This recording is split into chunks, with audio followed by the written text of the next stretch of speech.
What are the 5 secrets of compelling application documents? Hi everyone, my name is Johannes. I'm an expert and career coach for careers in consulting, in finance, and in strategy and management. And with our coaching programs, we have helped more than 100 clients already to take the next step in their careers in consulting, finance, and strategy and management.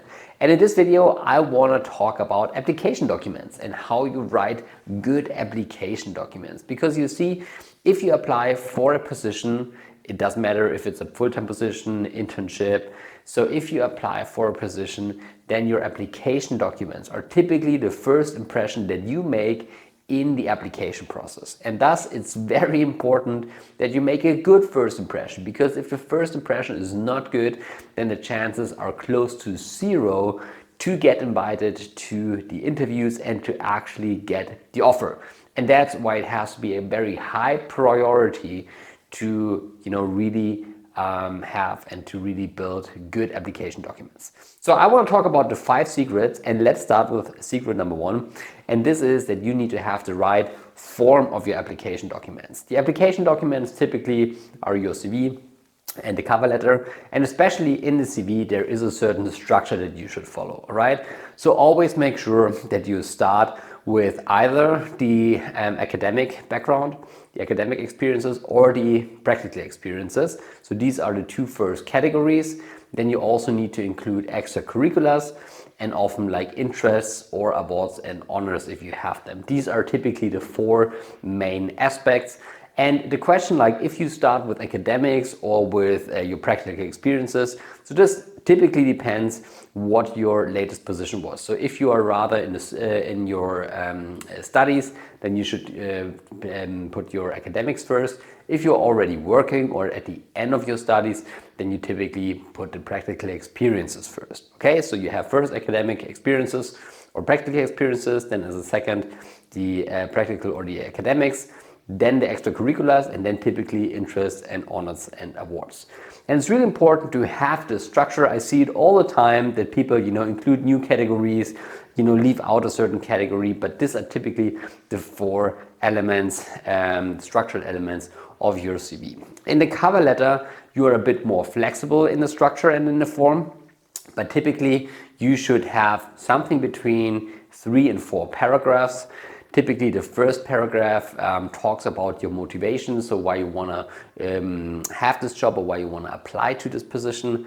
The second and typically the third paragraph, they are more about your experiences, where you really bring some proof, what you did in past, why you fit to the company. And then the 4th paragraph is typically the call to action, so summary, and where you ask kindly and politely for an invitation to the interviews. So this is secret number 1, and make sure that the form is good, because like if already the form is not on point, then chances are really low that you get 1 step further in the application process. Secret number 2 is that you include the right content. And this is also a mistake that I see over and over and over again. That, for example, in the CV, that people include elements that are not really important for a position, right? So maybe they include a practical experience back then when they've been a waiter or waitress, as a job, during their studies. But this is not relevant if you apply to a consulting, finance, or management position, so just leave it out. Be selective, okay? Really make a list of the experiences that are really relevant.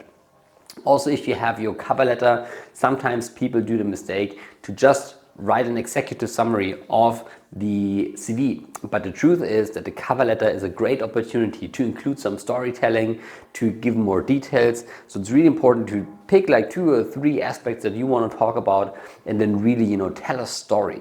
That's really important, and that's why the content is so important, because if you don't include the relevant content, then again, chances are low that your application gets accepted and that you will get into the next round. The third aspect is that you include a lot of details. This is the 3rd secret.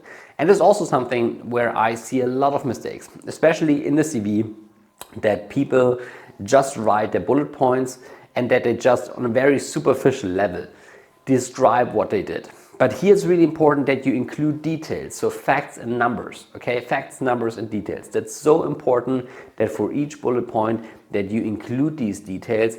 Otherwise, it's just a very general CV that doesn't provide a lot of insights. And sometimes you also have to understand that if you have a position, sometimes the recruiter doesn't know what the position is about. So describing and really providing details about what the experience is about and what you actually did, this helps the recruiter to understand what the activities were, that you did, and if these activities are relevant for the position that you apply. And it's the same in the cover letter. So make sure to include some details, because again, it's about storytelling. You really need to tell stories. And the story becomes much more convincing if you include data, if you include facts, if you have some very detailed descriptions of the situation that you were in, because then the interviewer and the audience and your reader of your application can really understand and feel, what you did in the situation. And that's really important, that you have a high level of detail. Then secret number 4 is that you are consistent. And this mainly refers to the structure and the form that you have.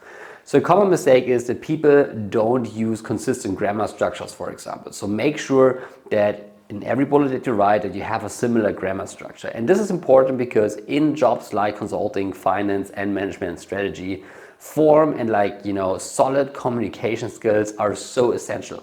And just having a similar grammar structure makes it much more easier for the audience and the reader to understand what you really write. So make sure that you start each bullet the same way, in the same structure, and with the same grammar structure. That is really essential and makes it much, much easier to read and to understand.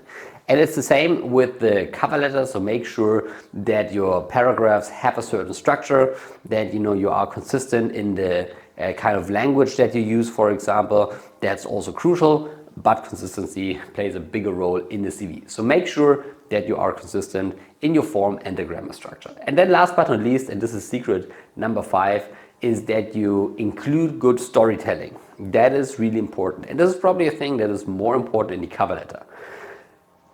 But you have to understand what the cover letter is actually all about. So imagine the first thing that the recruiter typically reads is your CV. And based on the CV, they already, make a decision or, have a good impression if you are a suitable candidate or not. The cover letter very often is just used as a reference. So very often for candidates where the recruiter is not sure, hey, should we invite him or her, or should we reject him or her? In this case, they often read the cover letter to get a better impression about the candidate and what the backstory is. And that's why it's so important to focus more on the storytelling in the cover letter part and not just repeating what you already wrote on your CV. So include some stories. So think about what makes you special. So do you have a journey, that is interesting? Do you have some personal traits that are interesting and valuable for the firm? So this is something that you can include in the cover letter. And here it's important to really tell deep stories, to, provide details, to, to get the reader involved emotionally, maybe even. So, include stories and use that to really round your profile and really to create your profile in a sense that you stand out from other candidates. And this can often be the one argument that you need towards the invitation if you have a good cover letter. So these are the 5 secrets. So just to repeat, first, make sure that the form is right. Second, make sure that the content is right so that you include all the right things. Third, make sure to include a lot of details. That is really important. Fourth, be consistent in your grammar structure. And fifth, include storytelling, especially in the cover letter. That is really important. So these are the 5 things. If you consider them, if you do them, then chances are really high that you get the invitation. And this is one important lever that you can apply to increase the chances as well to get an invitation. And if you want to get a offer for a position in consulting, in finance, and management and strategy, then feel free to reach out to us. We can help you to check your CV, to work on your CV, to really prepare your application documents, but also we help you with the right career strategy. We will help you with the interview process. So if you are interested in that, then check out careerbootcamp.org. That's our website, careerbootcamp.org. And here you can apply for the career bootcamp. And there is also a free career assessment involved in the entire process. So if you want to talk to us, then please feel free to reach out to us. And with that being said, I hope you have a successful day and talk to you soon. Goodbye, Johannes.